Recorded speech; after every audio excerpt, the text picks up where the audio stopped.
Iran की सड़कों पर लगातार हंगामा जारी है। वहां प्रदर्शनकारियों को खदेड़ा जा रहा है।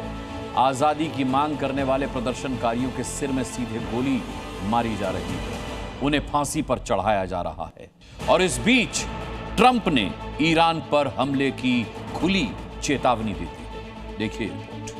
ये लाखों की भीड़ ईरान की सड़कों पर है। इस्लाम के आतंक का आह्वान कर रहे हैं। देश की आम जनता खामेनेई के खिलाफ सड़कों पर विरोध प्रदर्शन कर रही है। ईरान की सड़कों पर ये लाखों लाख लोग राष्ट्र के पुनर्निर्माण और इस्लामी शासन हटाने की मांग कर रहे हैं। इस्लामी शासन को ठुकरा रहे हैं। शेर सूर्य वाला असली झंडा सड़कों पर लगा रहे हैं। बीच सरकार प्रदर्शनकारियों को काबू करने के लिए हर वो पैतरा आजमा रही है जिससे स्थिति को काबू किया जा सके।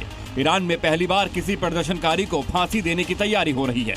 26 साल के इरफान सुल्तानी को कभी भी फांसी दी जा सकती है और अगर ये फांसी हो जाती है तो इसी के साथ ईरान में खलीफा शासन का अंत तय है, क्योंकि इरफान सुल्तानी का एकमात्र अपराध आजादी की मांग करना था। 8 जनवरी 2026 को गिरफ्तार किया गया था जब वो देश भर में चल रहे प्रदर्शनों में शामिल थे। 3 दिन बाद 11 जनवरी को इरफान को मोहरबे का दोषी करार दिया गया। ईरान में मोहरबे का मतलब होता है अल्लाह के खिलाफ युद्ध छेड़ना। इरफान का कोई ट्रायल नहीं हुआ। बिना सुनवाई ही फांसी की सजा सुना दी गई और उनके परिवार को भी केस फाइल तक पहुंचने से रोक दिया गया।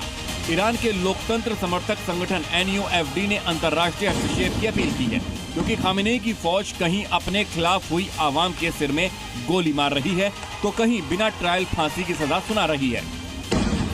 ऐसे में पूरी दुनिया में एक ही सवाल ट्रेंड कर रहा है कि आखिर ईरान किसी प्रदर्शनकारी को मौत की सजा कैसे सुना सकता है। अमेरिकी राष्ट्रपति डोनाल्ड ट्रंप का गुस्सा भी इसी बात से भड़का है।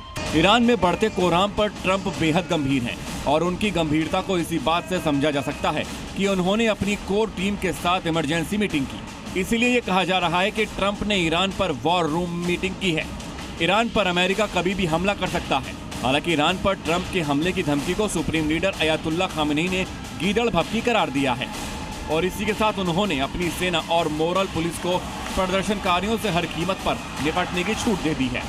पहले ही ईरान में 18 दिनों में प्रदर्शन में शामिल 12,000 लोगों की हत्याएं हो चुकी हैं। ऐसे में अगर इरफान सुल्तानी को फांसी हो जाती है तो खामेनेई शासन के अंत को कोई रोक नहीं पाएगा, क्योंकि ट्रंप और उनकी आर्मी तैयार बैठी है। ब्यूरो रिपोर्ट, जी मीडिया।